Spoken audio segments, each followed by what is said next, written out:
Welcome once again, folks, to another session of Let's Chat with me, Meor Addelan. Makeup, the world of makeup, and who actually needs makeup. That's what we're trying to find out here. And we're also trying to find out on the whole industry of the makeup, or the makeup industry actually, and how has it been, and why do people cheat? Why do people claim that sometimes certain kind of products can give you wonders, can give you miracles beyond your belief? That's what we're going to find out today. And to talk more about makeup, guys, I have the founder of Soleil. Ladies and gents, allow me to introduce to you my friend, Miss Dahlia. But before we do that, just wanted to ask you, you and Soleil has been in this game for quite a while now. What is the reason behind the whole startup of Soleil? Why did you actually enter into the industry the first time around, Dahlia? Share with us. Okay, to be honest, I actually went to New York one time. I took a break from my corporate job, and then I was like thinking, okay, maybe I should take a break. And then we went to the US for a month plus. And then when I was there, every single day I visited the drugstore. Kat sini, if we call it our pharmacies. So I went there every single day. I visited the drugstore every single day just to try their products. So I bought their local cosmetic brand. They are so good. The quality is so good, but affordable. So I was thinking, oh my God, why can't we have something that super good, our own product made in Malaysia, and but affordable?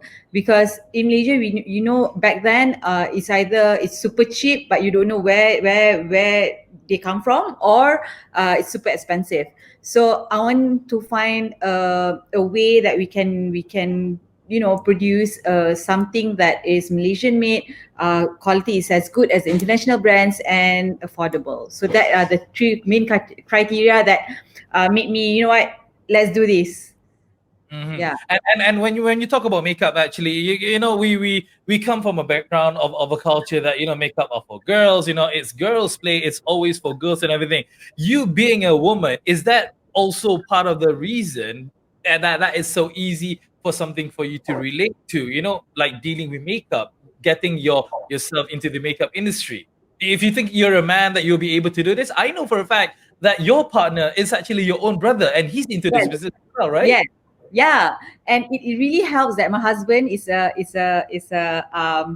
musician, so he goes on live TV or things like that, all these shows. So he needs to wear some sort of a makeup, not a full on makeup, but maybe the foundation and the powder. So I was thinking, like, let's come up with something that everyone can use it. Can't deny the fact that your ambition obviously is to beat, or is to actually fight amongst the big names out there. Your Dior's, your Yves Saint Laurent, your Chanel, your whatever. That is definitely a dream of every entrepreneur out there, to be on the same level as these guys are. Now, what made you, really want to do this? Because again, you explain your reasons, but aren't you afraid that you won't be able to actually be at their level down the line? Because it is a tough business, isn't it?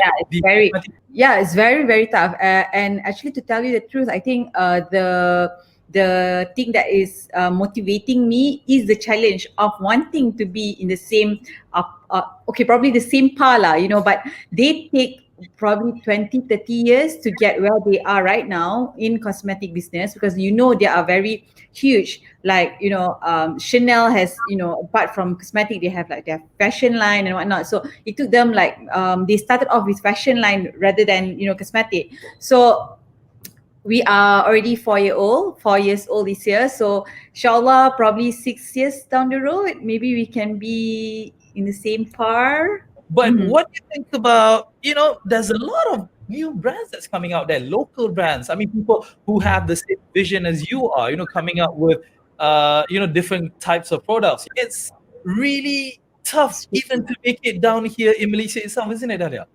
Yeah, it's super tough, because when we first started, they were only when we were doing the R&D, there were only about three other brands who are doing the same thing. And then when we launched 8 months later, it was already 30 brands. who are launching at the same time of with us new lip creams and new lipsticks and whatnot, new brand I mean. And then now we have about 400, 500 brands, local brands. They are doing the same thing. They are selling the same thing. You see, so it's crazy. The competition is super crazy. But at the end of the day, I believe in the quality of the product and being honest with your consumer and your customers. Is it really the money making machine? If you want to do business here in Malaysia, just get involved in cosmetics and you're set for life. That's it. Living, swimming in money. Well, I feel that it's easier now to make a brand, a cosmetic brand, due to the emergence of local suppliers. There's a lot of local suppliers now. Even if you go on Instagram and you just type local supplier or local cosmetic supplier, you can find like huge long list of these suppliers. So I think because of that, and because I feel that now young people, they instead of working with someone, or instead of working in a corporate setting, they like to be their own boss, if that's a correct way to put it. But they like to put it to be their own boss, so they want to create something. And I feel that cosmetic is one of the probably easier product to start off. But the challenge is huge lah. The challenge is another story, but it's something that easy to start off. Okay, but I want to talk about on the consumer's point of view, because as you mentioned, there's a lot of companies out there, a lot of manufacturers out there who are white labeling their products and just sell it out to people who wants to make their own brand and everything. But as a consumer, aren't I being cheated? Because again, if I were to look at one certain foundation, for instance, it's the same thing, even though I'm seeing 10 different labels on them, 10 different brands on them. So aren't cosmetic companies just cheating? Like, you're just like replicating the same thing and just selling it as your own. I think that is when awareness, the brand, as a founder, I think it's very important for me to create awareness on this, especially on our ingredients, because that is when people can cheat you. A lot of people claim like, oh, my product has halal certification, has the health ministry has approved on our product. But when you check that, you can't find their name, you can't find their certification. So that is the difference between you have to I feel that you have to have the initiative to check.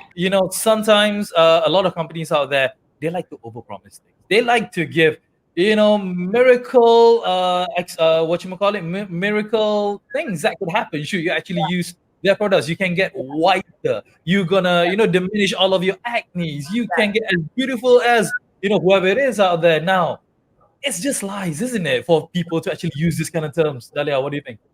That's why I feel personally I'm very upset when I see brands, local brands especially, when they overclaim the benefits of their product, because I feel that certain skin, let's say, okay, they come out with one product that can help you to become whiter or brighter, but then it actually depends on your skin as well. So you need to have a certain of disclaimer or something, and also a scientific research. Scientific research is very, very important when you do cosmetics, because you need to know what ingredients are harmful, or what ingredients are safe to be used on everyone's skin, and so I'm very upset.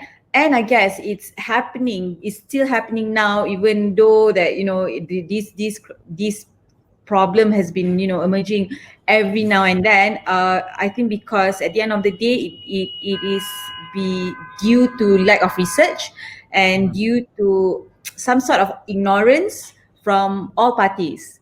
One thing about that, I just want to ask your opinion on that. Are we Malaysians just not smart enough? In other words, are we just idiots for believing all of these promises that is being claimed by a certain product owner, in saying that should you wear our product, then you're going to get brighter, as you mentioned, you're going to get whatever it is? Are we consumers not bright enough to really understand? Yeah, not really. To be honest, based on my personal experience, especially lately, people are more educated. Consumers are more educated. A lot of times, I mean, on daily basis, we got a call. We will get calls from customers and asking us, "Oh, what is this? This?" You know, and we have to, you know, the ingredients. What do you use these? Do you have parabens? Do you have, you know, all these harmful chemicals in your? We get it daily. So I feel like we are more educated in that sense that we read more, but it's just that it will take time. It will take time to reach the whole, you know, the whole nation to like really stop being ignorant. Especially when it comes to things like, you know, wear this lipstick and, you know, you can get I've seen a tagline where you if you wear a lipstick, then you'll get a COO as a husband or something like that, you know. So I Wow. saw this one local brand use that tagline, and I was like, oh my god, how can you, like, you know, claim things like this? So but people buy, you know. Some people, they just love the idea of, you know, wearing something and you know, the chances of getting something that they promise. Let's talk about social media. Yes, your company, your brand has been very active, as other companies out there who uses social media very, very aggressively in doing your brand awareness, making your name out there, making sure that people hear from you. I just want to backtrack a bit. 15 years ago, without the existence of social media, where do you think Solid would be? What have you done differently? I think it would definitely be harder. But the thing about us is that we started off actually with bazaars. We didn't start off with social media. So we started off with bazaars first, then only we jump on social media. So we have the presence in you know, local bazaars. So we are very known to be one of the you know, vendors in Publica. So we are there almost every month. So Publica and other local malls. So I think if we were to go back to 15 years ago, we will start at probably at the bazaars. Maybe I would open a, you know, small kiosk at every Giant or every, you know, dulu we have this Carrefour or Carrefour, you know. All the So hypermarkets, basically. You would have engaged to all of the hypermarkets. yeah, so I think I'll probably open a small kiosk just to sell a product. Yeah, I guess with time as well, with the advancement of technology, it also, Yeah, it varies together with your marketing strategy as well. But you can't deny that social media has helped you a lot in putting where you a are right lot. now. Yeah, Mm. a lot. And I think social media has put because with social media and also with helps from friends, help from influencer friends, celebrity friends, that's how we grew. You know, we grow up, we grow from, you know, like and whatever you see on our social media, the following and whatnot, they are genuine, they are organic. We have never buy any followers or anything like that. So I'm very proud of that, because I know a lot of people. I mean, there's nothing wrong if you think that's right, it's right, because, you know, to buy trust from customers, they will look into your followers and things like that, right? So some businesses, they will go into, you know, buying followers, buying numbers, so that would gain trust, customer trust. Mhm. So yeah. Well, So there's a lot of things that you can actually, do in regards of trying to make it. I mean, like, again, there's plenty of tactics out there. Whether yeah, or not you want to be truthful, whether or not you want to be sincere in whatever it is that you're doing, because it will then reflect back to your business, how your business grows at the end of the day. Dahlia, Nadirah, thank you so much for coming onto the show. thank Really you so appreciate much it. for having me, Mio. Thank you. Definitely insightful, and really enjoy having this session with you. Thanks, Dahlia. See you around. Thank you so much, Mio. All right, that was Dahlia, guys, founder of Solid, talking to us about how important it is for us to really, really know the background of the company that you're buying the stuff from. Try to gather more information as much as you can before purchasing, and also really understand what is written, especially in the fine printing. Because why? When it comes to makeup, it is your own skin, and you want to have your skin until the end, right? That's it for now, folks, for this edition. Hope you guys enjoyed it. Hope to see you guys around on the next one. You take care. Goodbye.